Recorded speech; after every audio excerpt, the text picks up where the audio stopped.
Salam alaikum, Atali d'Azul, bonjour, hello, guten Tag.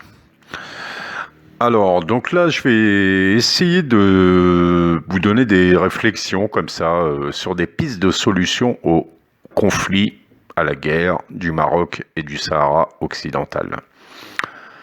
Alors bon, on voit qu'il y a des tensions, on voit que le Marzen, parce que là, je dis pas le Maroc, c'est le Marzen qui est prêt à tout hein, pour son projet d'autonomie et d'annexer le Sahara occidental au Maroc, donc prêt à tout, même à la guerre, hélas. Alors, ce qu'il faut savoir, donc, c'est que la guerre, bien sûr, c'est l'intérêt d'aucun peuple, ni algérien, ni marocain, ni sahraoui, et d'aucun pays, évidemment, sauf de l'entité qui pousse le Marzen à faire cette guerre, quoi, enfin à s'engager dans cette guerre, qui finira par perdre, bien sûr, mais bon, ça fera des dégâts pour tout le monde. Alors, partons de ce constat. Voyons ce qu'on pourrait imaginer comme solution, puisque le constat, c'est que le Marzen, le Maroc, n'admet pas l'indépendance du Sahara occidental. Il ne l'admet pas. C'est un fait. On ne va pas lui donner raison, bien sûr, hein, mais il ne l'admet pas. Ça, c'est un fait. C'est un des deux éléments. Le Sahara, les Sahraouis, eux, aimeraient bien le référendum, sont pour le référendum, et je pense qu'ils sont même prêts à avoir un référendum qui, ou bien indépendance, ou bien autonomie, alors que le Maroc veut que l'autonomie. Hein, c'est tout ce qu'il veut discuter que de ça. Ce qu'on sait, c'est que dans ce type de conflit d'indépendance, de colonisation, hein, pour mettre fin à une colonisation, comme l'Algérie avec la France, ça n'a pas été la guerre qui a résolu le conflit, c'est la politique. L'Algérie a eu une victoire politique sur la France. Voilà, hein, ça c'est le plus important. La guerre n'a été qu'un moyen, mais la finalité est la victoire politique. Donc l'indépendance, puisque l'Algérie n'acceptait pas, les révolutionnaires n'ont pas accepté quelque plan que ce soit de la France, à part l'indépendance. Alors on pourrait se dire, bon, bah, les Sahraouis doivent faire pareil, partir sur un conflit jusqu'à l'indépendance, ou tout au moins jusqu'au vote du référendum, hein, qui proposerait ou indépendance ou autonomie, ou bien est-ce qu'on pourrait pas trouver une autre solution, éventuellement une piste, hein, je dis pas que j'ai la solution du tout, mais une piste qui permettrait aux Sahraouis donc de mettre fin en tout cas à ce conflit qui risque de faire des dégâts pour l'Algérie, pour toute la région, pour tous les peuples, etc. On le sait.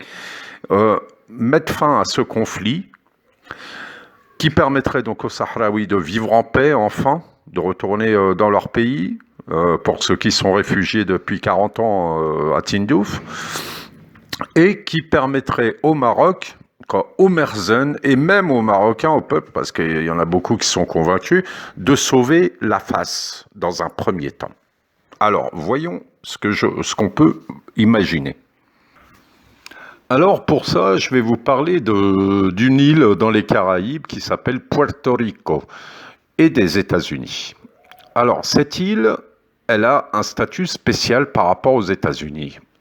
Puerto Rico a un statut par rapport aux États-Unis, son statut est d'État libre associé. État libre associé. Alors qu'est-ce que ça veut dire dans cet État libre associé? C'est en fait c'est assez flou, hein, mais il a ce statut. Par exemple, bon, les portoricains sont des citoyens américains. Ils n'ont pas le droit de vote aux États-Unis quand même, sauf pour les primaires, mais pas pour le vote. Ils sont quand même libres et indépendants. Et ils ont une constitution indépendante de celle des États-Unis. les États-Unis interviennent à Porto Rico économiquement pour l'investissement, tout ça. Mais enfin bon, allez, on va dire que c'est un statut presque d'autonomie, de mainmise des États-Unis sur cette île, tout en la laissant libre. Hein, c'est l'autonomie avancée un peu à la marocaine, hein, ce qui voudrait. Mais ça s'appelle État libre associé.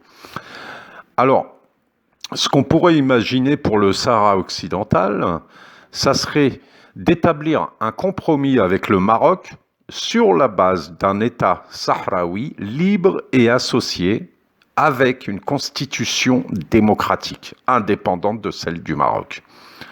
Alors ça, c'est ce qu'on peut imaginer. Ça permettrait quoi, ce statut? Ça permettrait donc, du fait qu'il y aurait une constitution démocratique, ça permettrait aux Sahraouis d'avoir une vie politique interne, donc, qui, avec, par exemple, des partis, moi je dis 3 partis, par exemple, là, des partis qui seraient plutôt autonomistes, donc qui accepteraient, qui travailleraient dans le sens de la proposition que veut le Maroc, hein. D'autres partis qui sont indépendantistes, qui seraient le Polisario, et tous ceux qui voudraient être indépendantistes, et un autre parti qui serait annexionniste, qui serait donc l'annexion, donc c'est-à-dire l'intégration pure et simple du Sahara occidental au Maroc. Ça permettrait d'avoir une vie politique pendant, par exemple, une dizaine d'années, hein, avec à terme un référendum. Ce référendum, donc les partis agiront pendant tous ces 10 ans pour convaincre le peuple, etc., hein, chacun dans son domaine, et à la fin, il y aurait un référendum qui statuerait enfin sur indépendance, autonomie ou annexion. Voilà ce que je pense, je sais pas. Et alors attendez, il y a condition essentielle pour que l'Algérie, moi je suis pour que l'Algérie en fait monte, parce que moi je ne saurais pas le faire, mais nos diplomates, etc., sauraient très très bien le faire, tout ça, c'est que l'Algérie sorte un contre... parce qu'on voit que l'ONU, ça avance jamais, ça n'avance pas du tout, on le sait. On sait que le Maroc, lui, est prêt à tout, à vendre sa peau au diable pour arriver à ses fins. L'Algérie, elle, doit agir pour la paix, l'union des peuples.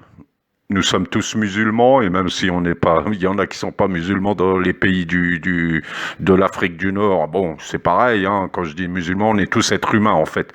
On veut la paix, on veut vivre tranquillement, et on veut surtout lutter contre ceux qui nous veulent de la déstabilisation et le chaos dans toute l'Afrique du Nord.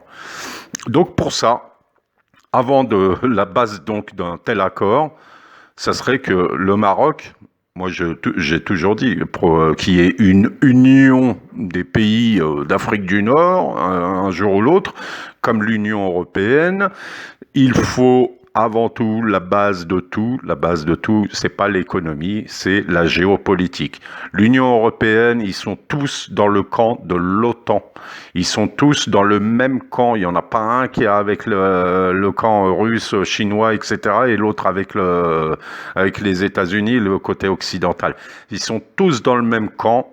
Géopolitique, c'est la base de tout. S'il n'y a pas ça, c'est pas possible d'avoir d'union et de confiance.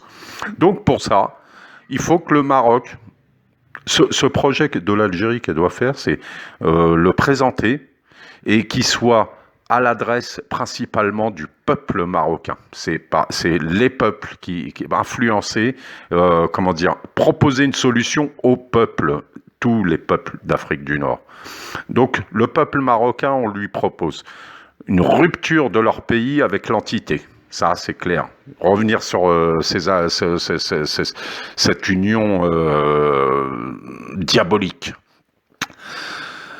Ensuite, il faut avoir un accord de défense mutuelle, progressif bien sûr. Le Maroc ne peut pas sortir d'un seul coup de l'OTAN. L'Algérie est dans les non-alignés. Donc, ce qui serait bien, c'est de ramener proposer au Maroc un accord de défense mutuelle, Maroc, Tunisie, Libye, Sahara occidental, que tous ces pays-là s'unissent autour de ça. Voilà. Et ensuite, ça se ferait progressivement l'éloignement de l'OTAN, etc., pour être tous dans les non-alignés, tout simplement. C'est pas, on demande pas au Maroc, ni à l'Algérie, ni quoi que ce soit, de venir avec les Russes, les Chinois ou qui que ce soit. Chacun garderait une certaine autonomie dans sa politique, bien sûr, de défense, tout ça, mais il y aurait un accord de défense mutuelle qui empêcherait justement des conflits entre nous. Troisième chose, c'est bien sûr de promettre un développement dans les accords de libre circulation des peuples, des accords dans le libre-échange économique et tout. Une fois qu'on a la base au niveau géopolitique, donc pas d'entité, la défense mutuelle, donc ça veut dire ni l'un ni l'autre ne s'attaque, c'est impossible. Aucun pays n'a le droit de participer à une coalition contre, comme l'a fait le Maroc contre la Libye, par exemple, etc. Aucun pays n'a le droit dans cette entre guillemets union d'Afrique du Nord. Voilà, les peuples. C'est moi le premier. Hein, je préfère circuler tranquillement, aller dans les pays sans avoir à montrer mes papiers, les frontières et tout ça. Hein. Tout le monde est pareil. Et le libre échange économique pour le développement. Après le libre échange culturel, etc., etc. Voilà. Donc passer par un statut intermédiaire pour le Sahara occidental pendant une durée, pour mettre fin à ce conflit, mais à terme aller vers quand même le référendum de annexion, autonomie ou indépendance. Voilà, ça permettrait au Maroc de sortir, de sauver la face. Ça permettrait aux Sahraouis d'avoir un statut archi meilleur qu'ils ont actuellement de colonisation et d'abus en tout genre. Voilà, bon, c'est une piste. Si vous voulez, mettez-moi dans les commentaires ce que vous en pensez, comme ça. Et voilà, c'est tout. Hein. Je suis pas un grand politique, mais bon. Allez, Maslama, à bientôt, Inch'Allah.